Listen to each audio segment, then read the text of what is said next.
keessa namni tokkini abbaa gadaa kaammaan tana uummata karrayyuu bulchaa jiru.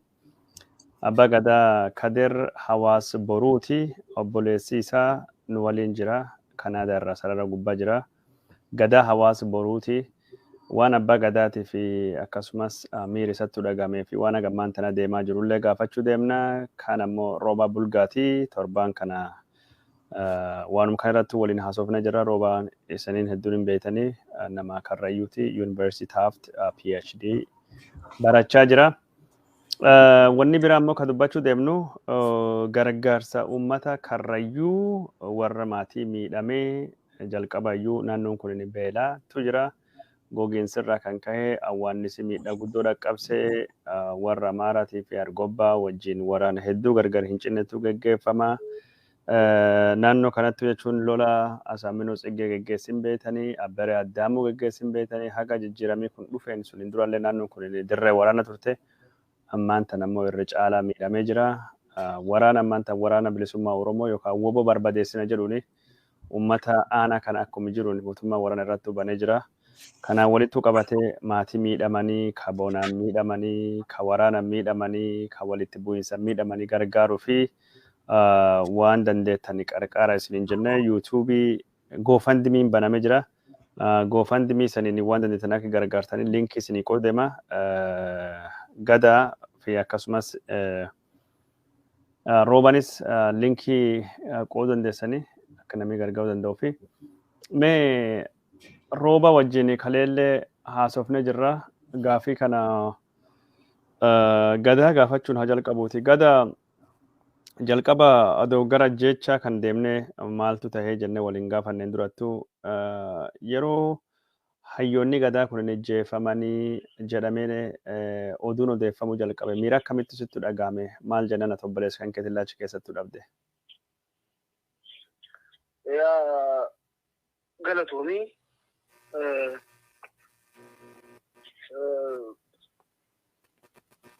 kubbii guddoodha. Lafaa ka'uun dadhabe. Odoo du'a isaanii dhagahin dura manarraa fuudhamuu isaanii bakka kana jiranii isaanii osoo hin dhagahin ganama fuudhamanii guyyaa kana ollee bulleeti guyyaa lammeessooti ka du'uun isaanii dhagahame. Erga sa'aatii isaan manaa fuudhaman jedhaniiti keessi kiyya nagaa na dhabe. Nan hadooti. Akka malee natti dhagahame. Nan hadoote. Qaaman na lole, qaaman na beeke. Odoonan du'a isaanii dhagahin dura lubbuun na beeke. Maaliif jennaan wanta takka yeroo akkanumatti gartee sirni qaama keetii kun si beekutu jira. Garuu amanuudhaaf waan akka malee nama rakkisu. Namni afaan Oromoodhaa dubbataadhaa Oromootti garaa jabaatee yakka akkasii raawwata. Keessattuu abbootii gadaadhaa warra nageenya biyya san eegsisuu fi uummata san hoogganuu keessatti olaantummaa fi gahee guddaa taphatu irratti yakki akkanaa irraa raawwatama jedhamee amanuudhaaf akka malee nama rakkisa. Kanaaf akka malee rifadhee akka malee qaamni na hadoodee naasuu addaa kan naye rifannootaan akkas rifadhee takkaa rifannee nan rifadhe akkuma manaa fuudhamuun isaanii natti himamee nan rifadhe. Kana ture miirri yeroo san keessa ture. Haala akkamiitiin jechuun du'uu isaanii miidiyaarra dhageettee moo namattuu bilbila sitti himee moo maatittu sitti himee moo akkamiin dubbiin gurra si buute jalqaba? Du'uu isaanii erga guyyaa manarraa fuudhaman jedhanii fi bilbilaan halkanii fi guyyaa rabne guyyaa sanirraa kaasee hin rabne obboleeyyan tiyya hiriyoota tiyya ijoolleen beeku tabiyyi jirtu hunda ganama galgala namni ittiin bilbileen qabu guyyaarraa kaardii $30 $40 guutuu halkanii guyyaa jala taa'aa bula.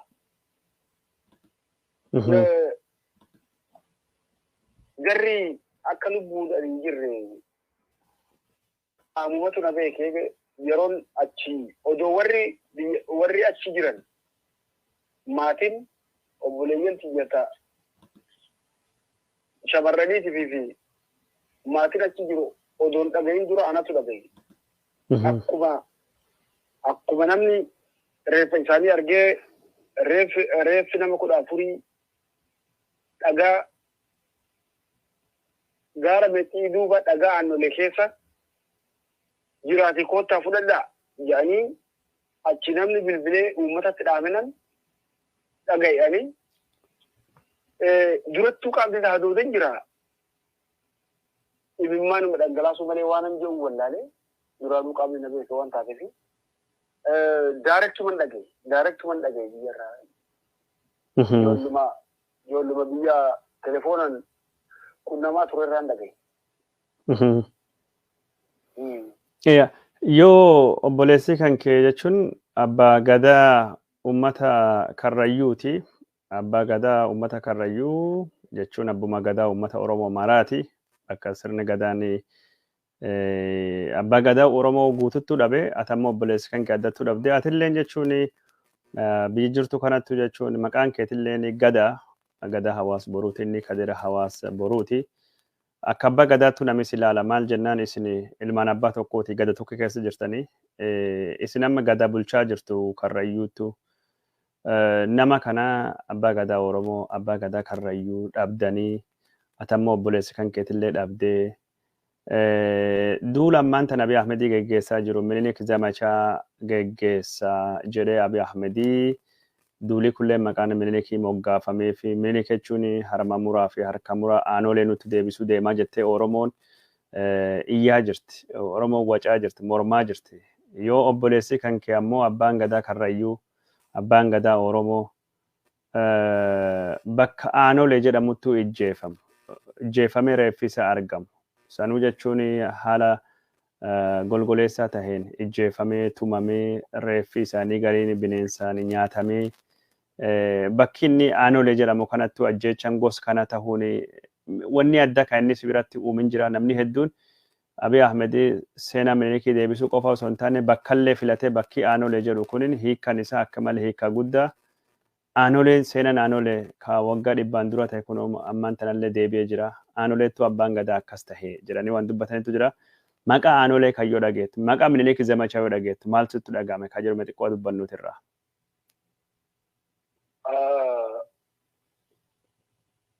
Minilik Zamachaan akkuma eegalametti jira. Sirni Minilik geessa turan sirna kingiti. Abiy Ahmed guyyuma lafaa ka'ee gara aangoo dhufuyyuu haati kiyya mootii taataa. Mootii kiyya kingii kiyya naan jechaa turte jedheeti nutti dhaaddate. Seenuma wal fakkaataa ripiit gochuudhaaf hidhatee dhufe. Minilik dabree wanti adda isa godhu hin jiru. Seenaa masaraa mootii keessaa wanti inni qabatee nutti hin ka'e Itoophiyaa Minilik dur jaarisan riinuu gochuu haaromsuu abdeet gochuudha kaayyoon inni qabatee lafaa ka'e jeetan dhibbatti jala saraani. Maaliif jennaan sirnichuma saniin ka'ee Itoophiyaa takkitti uummata afaan tokkichaan aadaa takkitti jiraatu san uumuudhaaf akka inni deemu kunuu ragaa tokko. Garuu wanti xiqqoo Minilik sanii wanti adda isa godhu maal jette sun Minilik afaan Amaa dubbatu kun Minilik afaan Oromoo dubbatu. Diferensiin kana. Sanis Minilikiin baratanii afaan Amaaraatiin nama jira sablamii biyyattiidha doomineet godhee afaan Amaaraa san guddisuudha kaayyoo isaa waan taateef. Kana wanti adda godhu afaan Oromoodha humnaa ol irra guddateeti biyya dhuunfatee Oromoon afaan isaa malee nama afaan biraa dubbatu simatu waan dideefi Minilik afaan Oromoodhaa dubbatu Minilik sadaffaan nutti dhabe. Hanga irratti seenaa Minilik lammaffaati kan dubbatame kun Minilik sadaffaadha. Ammallee differensiin isaanii garaagarummaan isaanii kun Minilik sadaffaa ta'u wanti isaan adda godhu kun Minilik afaan Oromoo dubbatu. An akkasitti lafa kaaya.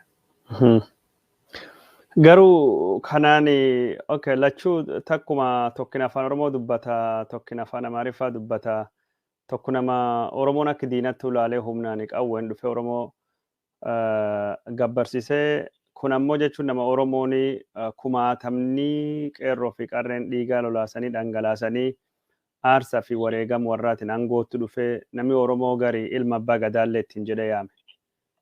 Gar sunittu maqaan ilma abbaa gadaa jedhamu nama abbootii gadaa akkanatti iyyuu fixe.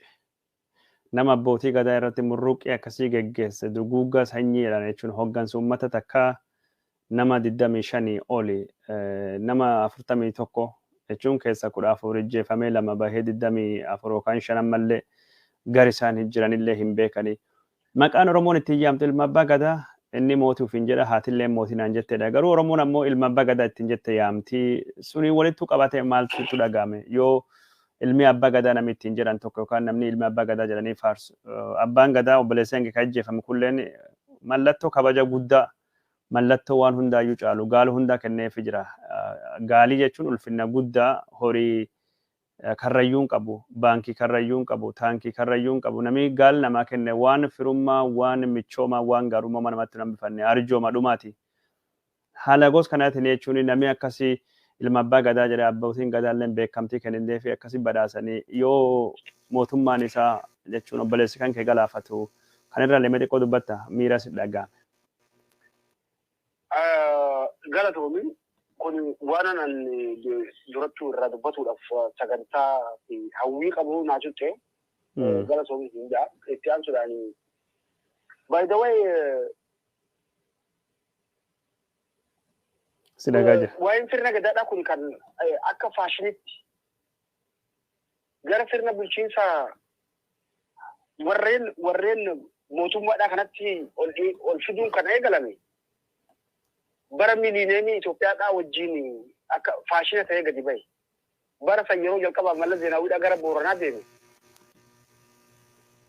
Achitti niitii Mallas huccuu aadaatti uwwisanii Mallas huccuu aadaa uwwisaniiti achirraa galee sana booda ayyaana miliineemitiif abbootii gadaatii fi kana hunda waame sana booda abbaa gadaadhaa aagaa xaanxanuufaa abbaa gadaa yeroo sanii ka Booranaa liiban jaldeessas moo jaldeessanii liiban jaldeessaafaa for first time isteejii irratti kan isaan yaamee galma achitti sana booda waa'een faashinii abbaa gadaa kun abbaa aangoo abbootii irreedhaa kana yookaan immoo warreen ODUU fi TPLF fi warreen Ihaadig kana wajjin kan isaan hariiroo uummatan yeroo sanillee isaan waan godhataniif qabanii sana booda waa'een abbaa gadaatii fi ilma abbaa gadaadhaa wanti jedhamu kabarame achi as amma kuni seenaa Minilik keessatti goobanni daacadhaa gaafa Minilik Oromoo cabsisiisanii abbaa gadaa yeroo sanii turee jedhama seenaan ani hagam akka dhugaa ta'e garuu hin beeku. Minilik sanitti goobana daacee kan yeroo san abbaa gadaadhaa ta'ee naannoo Shawaa kana ta'e naannoo Arsii kana ta'e bakka inni bulchan beeku cabiinsa Oromootiif ka gahee guddaa taphatee isaa Minilik isatti fayyadameeti isa soddoonfatee isa firoonfatee Oromoo harka mursiisee Oromoo cabsee jedhama. Wanni jechuu barbaadde abbootii gadaa kan ammaan tana itti fayyadamee mootummaan nu cabsuu barbaade jechuu barbaaddeeti? Ankanan jechuu barbaade inni kunis abbootii gadaatiin qabatee akka Minilik sanitti Oromootti duuluu waan barbaadeef wanti sun ta'uu dinnaan ka deebi'ee inni abbootii gadaadhaa nu jalaa fixe. Tooftaan Minilik irraa arge sana hojittii kudhaaf abbootii gadaadhaa karrayyuutti fayyadamuudhaaf yaaleeti wanti sun milkaa'uuf waan dhibeef nutti aaree tarkaanfii kana nurratti fudhateedha. Abbootii gadaa akka meeshaatti fayyadamuu barbaade abbootiin gadaa akkas ta'uu dinnaan keessattuu dhiyoo kana karrayyuu dhufee nuuduula junta irratti shanee irratti jedhee kadhachaa ture uummatii didee jennaan abbootiin gadaa keessatti diddennaan haaloo bayaaf waan kan godhe jechuu jirta. Yes. Okay. Inni akkuma goobana daachatti Minilik lammaffaan fayyadame innis seenaa akkasii ripiis gochuudhaaf jennaan dubbiin sun milkaa'uu fi diddee haaruma saniin deebi'ee abbootii gadaa fixee jechuu fedheeti. Wanni nu beeknu jechuun Minilik bara mana hidhaa ture Walloottu Atsee Tewoodiroos hidhee Goobana daaceti inni warra bokkuu ture abbaa gadaa hin turre warra bokkuu warra jechuun baalli fuudhu warra gadaa keessa dhufe isa qofa miti jaagama keelloo kabara ila sillaasee turelleen kaachi duuba deemee baalee cabsee baalee bulchelleen innillee warra bokkuuti garuu abbaa gadaa hin turre maatii dhageettii qaban yookaan qaalluu yookaan warra bakkuutu dhageettii qabanii dhageettii sunittuu fayyadamanii humna waraanallee godhatanii minilik jechuun hin firoonfatee malee isaan dura lafti minilik waan hidhaa turee fi to'ate ture goobanaan xiqqoo jechuun waliin fakkaataa yaa sirna sunitti fayyadamuun garuu abbaa gadaa hin turre ka jedhumaaf jechuun sirreessumaa fedhe watakke garuu abbootiin gadaa sila walgahiillee gumiillee hin qaban sadarkaa oromiyaatti gumii abbootii gadaa oromiyaa abbaan gadaa booranaa faatii abbaan gadaa sikkoo maandoo ka gujii ka harargee ka karrayyuu ka maccaa ka tuulamaa warri kunin gaafa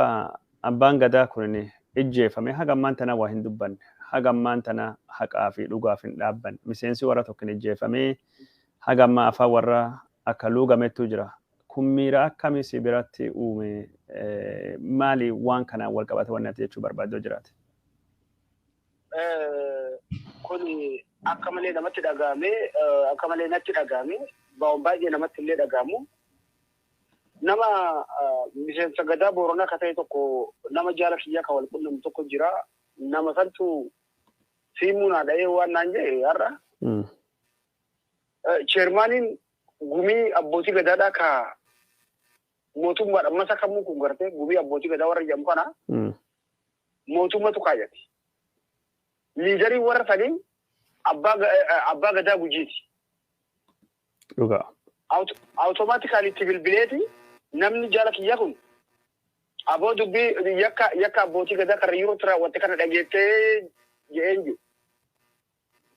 Tasa waan tokko hin dhageenye wanti akkasii hin jiru waan information waan hin dhageen qabu jee osumaan an argu simuun irratti cufatee sana booda awutomaatikaalii telefoonumaa oof tolchitee hanga galgala kanatti simuun isaa yaa'idhee simuun isaa hin hojjettuu karaa itti dha'ee na jalaa kaasee kan naan dha'ee kana jechuun already informationiin isaan ga'ee yookaan immoo dhagaanii wanti akkasii maal ta'e jedhanii wal gaafatuun hin oolu wal gaafannaan isin caljaa jaaman ta'ee san isaaniif waaqatu beeka. Namni Oromoo ta'e kanarratti yookaan isaayyuu responsibility gumii waliigala abbootii gadaadhaa bakka buutee caalin jettu silaa gaddatti dhagaamillee taatu silaa gadi baanii waa jechuu malan. Namni kanan jedhin waan isaan callisaniin wal waan dhageenye geessan yaada kan Ya, abbaan gadaa tuulama goobana hoolaa irreenso inni isa gammaan tanaa uumaan dubbanne BBC'n gaafate Addis Standard gaafate ennaan haguu fi kiyya deemee qulqulleeffadhu uuma dubbachuu hin barbaadu jedhe. Sila namni abbaa gadaa du'uulleen ajjeefamuun seeraa miti. Qaamii kamiyyuu eegi ijjeesee wanni sun tarkaanfisuun dogongoraa. Akka miseensi tokko nam dhabeettu gaddibsannaa doo jedhanillee waan takka salla jechuu hin barbaanne deemee qulqulleeffadhaa jedhee haga ammaan tana fantaallee deemuu isaa waliin dhageen hin jiru. Namoonni hedduun si eegaa jirra deemee qulqulleeffadhaa jettee jirta deemii waan hubattee yookaan ammoo waan agartee uummataan baahisi uummataa fi himi abbaan gadaa jechuun haqaa fi dhugaa fi dhaabbataa. Kanaafuu deemii akkuma waada seensunitti qoradhi. Waan jira uummata beessisi uummata Oromoo bal'aa abbaa gadaa karrayyuu qofa miti Oromoo guutuutti dhabee namni ittiin jedhaa jira. Kanaan walitti qabatee maybe irra deemnee haasofnaa abbootiin gadaa Booranaatii fi Gujii kunillee abbootiin gadaa adda addaa shira mootummaa warra ajjeefame kanallee irra deddeebi'uu dubbii dhoofsu tokkollee waan isaan godhaa jiranitu jira jedhamillee waan odeeffamutu jira. Kun akkuma jirutti tahee daawwattoota keenya jalatamoo fi kabajamoo akkuma haasawaa jirru ajjeecha kanaan walitti qabatee maatii guddaattu miidhame nama guddaattu miidhame naannoon karrayyuu kun ajjeecha kan qofaa miti waraana waggaa sadii oli deemaa ture bara addamu saaminu xiggeessuun hin durallee deemaa ture walitti bu'iinsa adda addaatiin oolaa gogiinsan ammallee koronaa vaayirasii kanaan awwaannisaan uummata guddaattu miidhamee jira akka isin gargaaruu dandeettaniif goofandimiin bannee jirra GoFundMe kana linkii karaa YouTube fi karaa Facebook tiin barreessine pin goona jirra waan qabdaniin ummata keenya karrayyuu kana bira dhaabbadha waan qabdaniin gargara ummati kun lakkoofsan leen xiqqaa lafa waraanaa keessa jira ummata guddoo miidhame bonaanii walitti bu'iinsanii ammaan tan ammoo duula mootummaan shanee balleessa jedhee isaan irratti bane kanaan duula kanaan walitti qabatee miidhaa guddaatu dhaqqabe ummati man irraa buqqa'ee jireenya irraa buqqa'ee kun ammaan tan raasa galee jira. Ummati sun qofa odoo hin taane maatiin hedduun waan nyaatu waan dhuguu hin qabu mootummaan xiyyeeffannaa kenneef qara warra kanaa fi ummata kana bonii miidhee jira. Kanaafuu GoFundMe sun gargaaruu hin dagatina linkiin isaa komentii keessattuu argattanii jechuudha kan YouTube fi karaa Facebook illee. Kan eegi jennee dubbanneen dubattu namni waliin haasa'uu jiru rooba bulgaatii fi obboleessa abbaa gadaa karrayyuuti. Abbaan gadaa karrayyuu Kadir hawaas boruuti torbaan kan keessa mootummaan ijjeefamee jira. Kaisa wajjin jiru namni 13 illee ijjeefamee jira. Namni lamin lubbuun bahee jira. Miliqanii jiranii warri waan ijjeessanii bira dhiisanii warri qabaananii hafan 24-25 ta'anii lubbuun jiraachuun oolle kaampii waraanaa wayii keessattuu faallee hidhamellee waan jedhutu jira. Shakkiitu jira. Waan isaan irratti ta'aa jiruuf hundaayyuu mootummaan itti gaafatama gadhiisa wanni jedhulleen yaamichi dhiyaachaa jira. Mee namni kun jechuun abbaa gadaa ka jennuun kun nama akkamii ture? Maatii qaba, ijoollee qaba, waan akkasii xiqqoo irraa haasofna abbaa ijoollee hagamiitii amalli isaa akkam ture ka jedhu ati obboleessa. Mee nutti himi gadaa nama akkamii ture?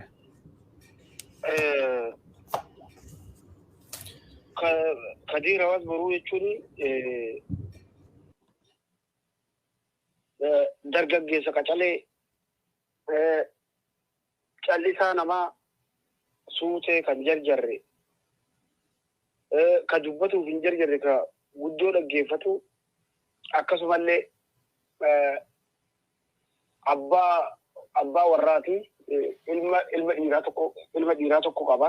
Ilma dhiiraa daa'ima ganna 3 tokko nuu dhiise. Haadha warraa dhiise. Obboleeyyan dubaraa 4 fi obboleessa tokko qaba. Akkasitti kana fakkaata gabaabatti. Kadir hawaas boruu. Nama gaafa ijjeefame nama ganna gamii yookaan umrii hagamii ta'u? Gaafa ajjeefame nama ganna 25ti. 25ti. Nama umrii 25ti. Ati obboleessi isaati jechuun hangafisa moo maandaa isaati? An hangafa isaati abbaan gadaadhaa silaa ana ture. Yaa abbaa gadaa siin jedha. Anatu bara 2018 ka dhaqee gadaa san fuudhee gadaa san isatti dabarse ana isatti dabarsee tan gara Kanaadaa dhufe. 2018. 2018 dhaqee kan ammajii 2019 gadaa san fudhadhee jila godaansisee bakka jilli gaggeeffamu sana geessisee yeroo isaan bakkuu magarsuudhaan qophaa'an an dhiisee gara biyya alaa kanatti dhufe isaan bakka buusee deeme. Ati mee nama qulqulleessuu deemna. Ati yeroo abbaa gadaa taate kanattu jechuun wanni ati abbaa gadaa sun jechuun baallii yookaan obboleessa kan keetii fi bokkuu dabarsiteef maal ture jechuun haala kan keessu nutti himi haala kan kee ka jiru baqa kaat keessa baatee jechuun akka bokkuu fudhachuu hin dandeenye kasii godhe sun akka namaaf galuuf.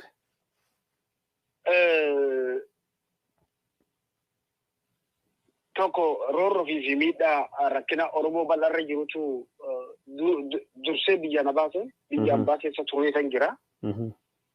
Jijjiirama hedduudhaan uumame saniinaan yeroo abaa'uun biyyatti galee sana biyyatti galee.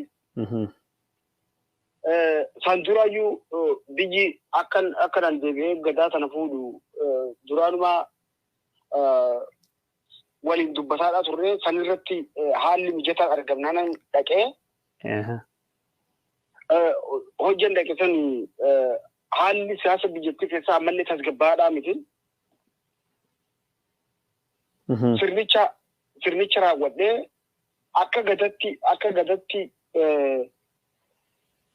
sirna gadaa keessatti abbaan gadaa qajeelfama jiru kanuma dur jiru kan lafa taa'etu jira kan dabsine heera lafa taa'e jira ka gartee gadaa ilmoo rabbiiti jedhanii duudhaa fi safuu hunda eeggattee haqa lubbu qabeeyyii hunda kattiin addaan eegantu jira san keessatti qaallichi jala jira warra jilaatu jira warra sabbataatu jira caasan hundumtuu akkuma jaarametti jira fuuta shanan keessaa gadaa sana ati addan bulchitu biyya wajjin bulchita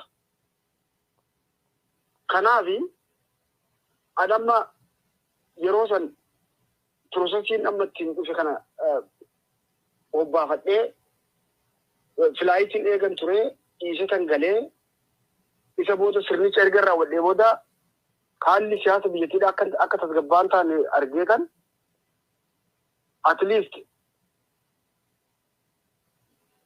mee haalli kun hanga tasgabbaa'utti biyyattii sana keessatti tokkoffaa haalli jiru kun hanga tasgabbaa'utti chaansii jiru kanatti fayyadamee tan dhaqee barumsallee fooyyeffadhee gorarraa deebi'a jeetan akkasiin mangudduma biyya qaallu fi bokkuu yaamee sirnaan teenyee haasofnee obboleessa kiyyaatti dabarsee tan bayya.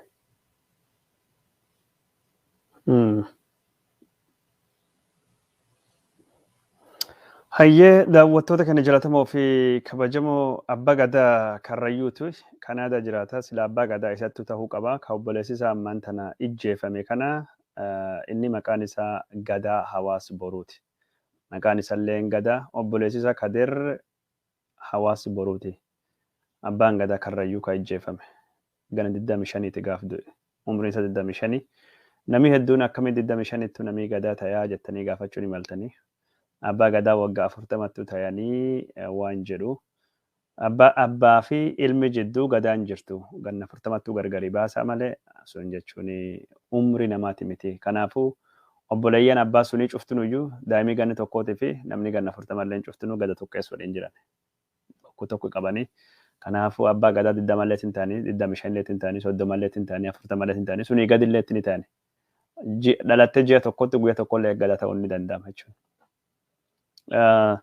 Suni kan eegi jennaan duubatti obboleeyyan dubartii 3 fi obboleessi dhiiraa tokko qabaa jechuudha. Obboleeyyan dubartii 4. Obboleeyyan dubartii 4 dhiirii tokko. Dhiirri sun sihii? Ana. Okay. Amma jechuun dubartii fuudhee daa'ima illee qaban jechuudha. Daa'imni isaa ganna gamette? 3? Ganna 3. Okay. Jaartiiwwan fuudhiiwwan kan jechuudha? Jaartii kan fuudhe 2000 fi yoon dogoggoruu baadhe ganna 6 yookaan ganna 7 akkas gahe. Maatii sun obboleeyyan faa warra sun jechuun eenyu namni gargaaru duri inni nama maatiillee jechuun maatii isaa bira darbee obboleeyyan faa gargaaru hubachumaa fi namni inni gargaaru faa warra amma rakkatee jiru faa akka namni hubatuuf nama akkamii ture jechuun inni bultii horachuu nama bulfachuu waan akkasii nama gargaaru moo warri warruuf danda'e maatiin gadaaf obboleeyyan dubartoota sun. Obboleeyyan afranuu heerumanii warra bultii qabu. Heerumanii bultii qabu, ijoollee qabu, isaan jireenya mataa isaanii jiraatanii.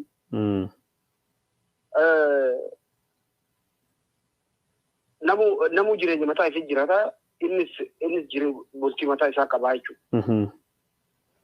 Obboleeyyan akkuma haqa obbolummaatti walitti dhufanii wal gaafatanii. Innis dhaqee isaan dubbisaa, isaanis bira dhufanii ni dubbisu. Hariiroo obboleettiin heerumtee fi obboleessi fuudhee bultii waliin qaban malee namni jireenya walirratti hirkatu hin jiru. Okay, haati warra jaartiin isa nama hojii qabu amma jechuun mucaa xiqqaa daa'ima ilma dhiiraa fakkaata dhiiraa? Dhiira. Jechuun isin nama Hawaas Kadiroo Hawaas jedhama. Hawaas Kadiroo Hawaas. Okay, maqaa kaakuutti baase. Isin nama hojii qabu nama jechuun gargaarsa barbaadu nama. Hojii maalii qabdi haadha manaati nu biratti akkuma Booranaa haati manaa hojii maalii qabdi? Haadha warraa ta'e hojii hin qabda jechuun. Haadha warraati hojii homaatu hin qabdu.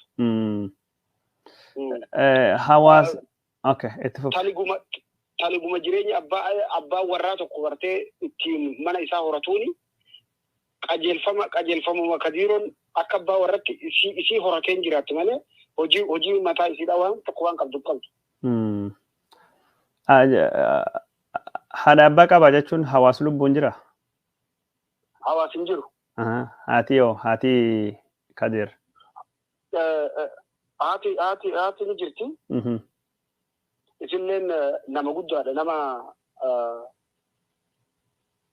dadhabaadha amma nama humna fixate. Nama humna fixate namni durii gargaaru jechuun akka namni jechuun waan kan hubatuufi. Amma jechuun isaallee nama gargaarsa barbaadan jechuudha. Daawwattoota kan jaallatamoo fi kabajamoo obboleessa Abbaa Gadaa Karrayyuu wajjin haasa'uutu jirra. Maqaan isaa Gadaa Hawaas Boruuti.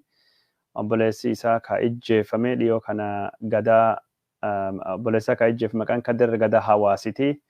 Is wajjin haasawaa jirra. Kunoo dhageettanii jirtanii. Kun maatii nam tokko qofa irra haasawaa jirra.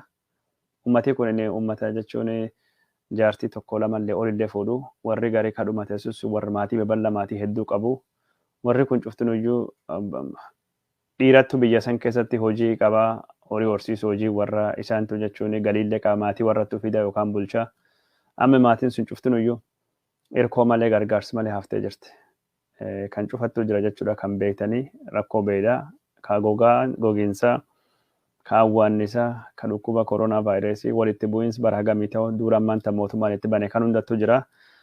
GoFundMe linkii isinii kennine kana waan dandeettan waan dandeettan waan harki keessan qabu waan qabdaniin bira dhaabbadha. Haga ammaanta namni 35 nu gargaaree jira. Birri $35 $35 walittu qabnaa jenne nama Oromoo Abbaa Gadaa dhaban jechuun sila 100,000 miiliyoonillee hin ga'u. Ammoo wanni hedduu waan jiruu fi wanni jennee yoo namni akka gaarii kenne ol kaasuun malla waan qabdaniin torbaan kan akka malee gaddisanii guddoo aartanii jirtanii argine jirra. Amma immoo waan dandeenyu gargaaruuti. Maatiin isaanii gargaaramuuti akka hin rakkanne haa goonuti. Bira dhaabbannuuti. Sunum jechuu barbaada. Kadiriif jechuun warra du'e jechuun rabba bakka dhugaatiin haa qananiisu haa gammachiisu jechuu fedha. Suni asunu wajjin ture Gadaa roobanii waan dubbatu fedhutu jira. Rooban xiqqoo dubbatute. Yeroo ba'a.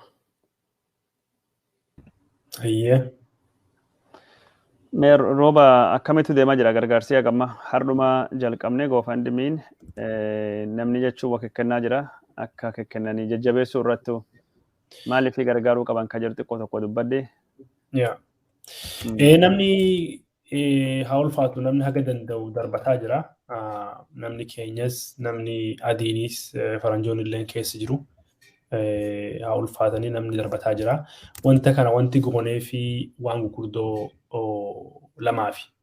Tokko inni guddaanii dhabiinsi gartee ajjeechaan jumlaadhaa abbootii gadaa kun abbootii gadaa Karrayyuutii miti abbootii gadaa Oromootu dhabame. Wanta kanaaf Oromoon marti silaa dhaabatee ol ka'ee wanta kana balaaleffachuu irra ture.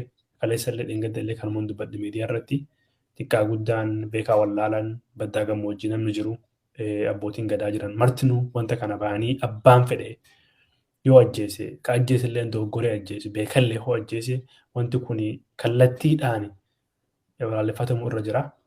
San biratti immoo wanta kana dedikeeti godhanii yaadannoo isaaniif akka ta'u gargaarsi kun hedduu barbaachisa. Inni lammataa immoo namooti lubbuun isaanii hin jirre kun namni 14 kun hundi isaanii nama fuudhanii maatii qabanii. Maatii kana booda hoo xiqqaate ijoollee 4 ijoollee 5tu jira. Akka jenne kana namni keenya kun horii kanaan jiraata. Abbaa warraatu deemee waan mara soqee horii kana bobbaasee waan godhee itti galcha. Namni abbaan manaarra hin jirre rakkoo jabduutu irra gahaa. Ijoolleen sun guddachuu hin dandeessu. San biratti immoo ammumaan tanaa namni bishaan hin qabu waan ittiin bishaan illee dhuguu hin qabu waan taaziyaa tanallee namni akka malee namni akka qaqallaadhaa bonni barannaa namatti hin roobne. So waan kana hundumaafuu gargaarsi kun akka malee nama barbaachisaa akka malee waa hedduu nama utubaa. Utubaa tanaa fi waan qabaniin gadi bahanii biyyi anumatti hirmatu malee waan akkasirraan hafanii guyyaan gurguddaan jabaan tokko guyyaa cidhaa jedhanii tokko guyyaa du'aati jedhanii. So guyyaan kun guyyaa hamtuun nutti galtee tanaaf immoo biyyattiitu qabna jennee waan kana goonee kanaa fi waan qabdaniin waan dandeessin nu bira dhaabattan wanti kun hedduu nu gargaara nuufilleef hamileedha uummata kanaafilleef hamileedha kanumaaf goonee haga ammaa gara qarshii 4,500 qarshii 5 walitti qabna jirra sa'aatii yoo dogoggoruu baadhaa 8 keessatti kan hundaa walitti qabne kun waan guddaadha nama hedduu nutti bilbilaa jira nama hedduu nutti barreessaa jira warra dandeessan asirratti darbadhaa warra dadhabdan karaa dandeessan immoo nu keessan qunnamtanii waan dandeenyu gochuu dandeenya siin jedha kanumaan jedha hajiri keenya. Ayyee galatoome namni hedduumee gaafii gaafachuutu jira. Namni butame yookaan ammoo mana guuramee hidhamee qabamee deeme nama 41 sun keessa haga ammaan tanaa hire nama 16 qof beeyna 14 ijjeefamanii awwaalamanii jiranii lama ammoo ka lubbuun bayanii sanittuu jira warri gada fe'e namni 24 yookaan 25 haga ammaan tanaa achi buute isaanii namni beekin jiru kan irratti wanni atini haga ammaan tanaa hubattan yookaan ammoo qorqoratta yoo jiraate uummatuma beeksisuuf maaltu jira haga ammaan tanaa maaltu deemaa jira? Aboo dhugaa dubbachuuf hootaane ajjiranii jennee agartee ganxabaluu jiranii bakka sanatti dhokatanii jennee waan isinitti himnu hin qabnu isin hin somnu hin beeknu biyyi sana hin jirru as jirra garuu karrayyuuni mamaas ta'uu qabdi miilaan wal jalan galanii gurraan immoo wal jalaan hafanii jedhani.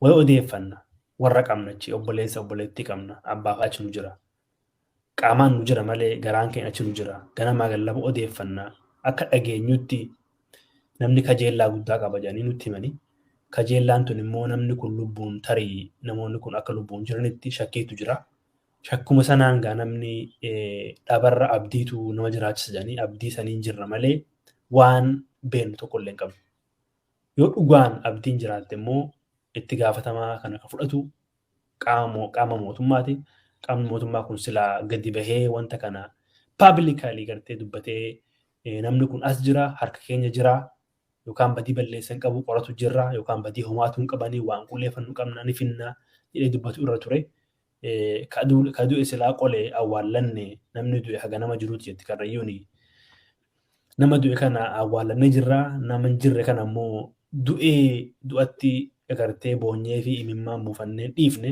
jiraatee jireenyatti hin barre tana gidduu jirra tana wajjumaan keessa jirra wanti tun hunduma keenya dhibdee hunduma keenya yaadachiifte maal jeekaa namatti mullee hin beeku garuu abdiin jirtu namni kun lubbuun jiraachuu danda'a waan jedhamutu jira san immoo waaqatu bakka beekuu hin danda'u. Ayyee iddoo galatoomii. Mootummaan warri ijjeefame abaa'oo shaneetu ijjeessadee ibsallee baasu warri gadafe ka lubbuun jiru. Harka mootummaa jiraachuu hin oolle amma akka gabbaasu wallaalee waliin rakkachaa jira odeeffannoo jettu gara karrayyuura dhufaa jirti maanguddoonni karrayyuu dhaamsidhaamaa jiraniin warra gadafellee irratti miidhaa dhaqqabuu fi waan hunda ta'uuf itti gaafatamaan mootummaa irraan bu'u mootummaan yookaan barbaaduu wajjin yoo diinattuu waan kana butee nyaaphattuu godhee jedhe barbaaduu keessatti hirmaatan wajjin qooda fudhachuu qaba. Yoo warri kun ammoo harkisa jiraatellee eegumsa barbaachisaa godhee fi balleessuu qabaatan seeratti dhiyeessee yookaan gadhiisee warra du'ellee dhugaa warra baasee beenyaa kaffalee fi akkasiin akka raarrillee bu'u akka godhuu dirqama qabaa jechaa jiranii kanasumaan dubbachuu barbaanna. Waan hedduutu tattayaa jira ka dhagaa jirru jechuu yeroon geette ka dubbannu tayaa. Gargaarsa kana jechuun akka namni gargaaru asumaan irra deebinee gaafachuu barbaanna. Waan qabdaniin bira dhaabbadha hedduu isinitti dhagameen beekna gargaara qoqoodaa goofandimii kana miidiyaa birarra dhaabbatanii dhufanii akka gargaarsa isin kennitan isin gaafachuu deemanii kan jechuu barbaada angara kiyyaanii wanni isin gaafadhu akkanumattuu jira gada wanni si yaafoo jiraate waan dhuma. Wanti dhaammadhu yoo jiraate uummanni Oromoodhaa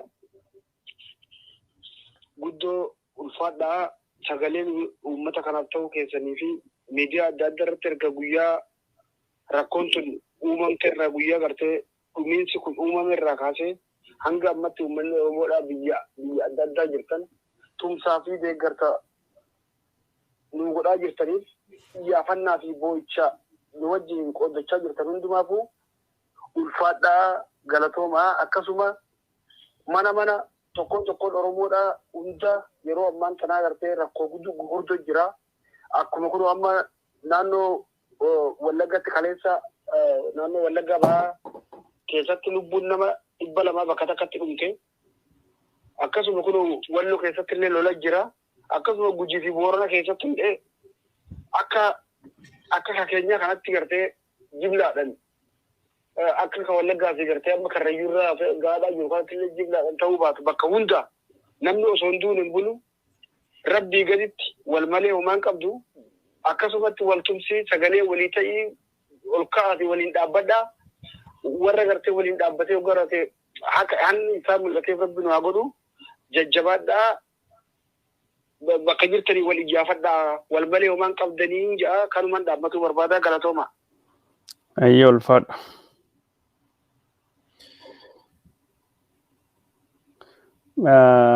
Roba waan adda baltu jira? Waan an dabalu Kadiiroo wanti deemutti jiru amma gartee namni ammallee rakkoo jabduu keessa jira gara keenya sanii namni gadduma kanallee gattaa'ee gartee namni haga kana mara namni irraa dhume kakaan immoo namni badee akka horiitti alatti harkifamee alatti qabamee du'aa jiruu isaan beenne kanumarraan immoo ammallee namni boo'ichallee walii ba'uu hin dandeenye nama karaa deemullee karatti qabaniiti gartee sakatta'u namni keenya kun katiffatee bulaa kun akkuma ati beektu waraqaa eenyummaa hin qabu. Maaliif waraqaa eenyummaa hin qabne? Namni kun martinuu yookaan nama baratee qubee lakkaa'ee waraqata eenyummaa qabaachuun isa barbaachisu miti warra baadiyyaa kana keessa taa'u namuma dhaabbatu kana hundaanuu waraqaa eenyummaa fidi jedhanii. Utuma waraqaa eenyummaa baastee itti kenniteewu bokkaatu itti roobaa namni kun dookumentii kana gartee mana guddaa qabaatee achi keessa kaa'atee ittiin deemu bakki inni keessa kaa'atullee kun yookiin shima xiqqoo tana keessa kaa'atee deema yookaan sabbata irratti hidhata waraqata eenyummaan kun immoo waraqata irraa hojjetamee hin bada namni nuti aadaa akkasii kanallee hin qabnu namni waraqata eenyummaa baatee deemu yookaan nama barate yookaan nama magaalatti deddeebi'u yookaan baankii fa'aa dhaquuf waan barbaachisu yookaan gartee mana yaalaa ispeeshaal ta'e dhaquuf waan barbaachisu nama kana mara walitti makanii ati adiin qabdu ati isin hin baatu ati eessaa dhufte ati shanee deeggarti ati shaneedha yoo adiin qabaanne ati shantamaa yoo adiin qabaanne ati bifit kee haaraadha namni akkuma itti du'a kanallee dhaqee walii boo'ee kamaatii dhabeellee wal jajjabeessu rakkatee jira. Agartee kun gara jabina akkamii akka ta'e agarree hin beeknu Kadiiroo.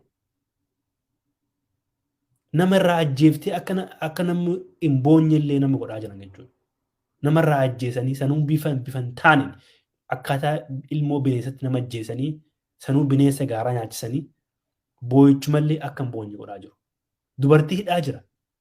Ijoollee dubaraata dhiyoo deesse ijoollee baranoota dhiyoo deesse nama dubartii dhiyoo deesse ganda sana geessee galuu deemtu karaatti qabanii hidhaa jirti. Dargaggeessa ijoollee xiqqishuu hidhaa jira. Jaarsa guddaatu hidhaa jira. Ka'umaan billeessin walumatti qabanii sababuma ayidiin qabna jecha.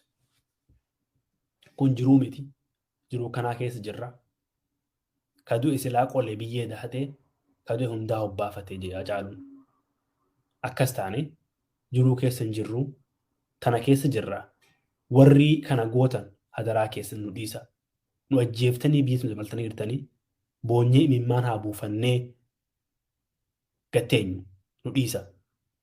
Nama utubaa hagatti dhiiban qaban. Dhiibdanii isin nu geessanii jirtanii isin gayaa nu dhiisa. Kaduu haa boonyu kabaja barbaaddannu. Bonaa lolli nutti jiru hagan qabu diinni keenya hagan qabu nu dhiisaa jechuun barbaada. Warkoon keessa jiru rakkoo laaftuu miti jechuudha Kadiiroo. Haga namni du'ellee namatti jiran jechuudha. Hedduu si galateeffadha daawwattoota kan jaalatamoo fi kabajamoo marii fi odeeffannoon isin biraan geenne kanuma fakkaataa oduu yeroo biraa isin biraan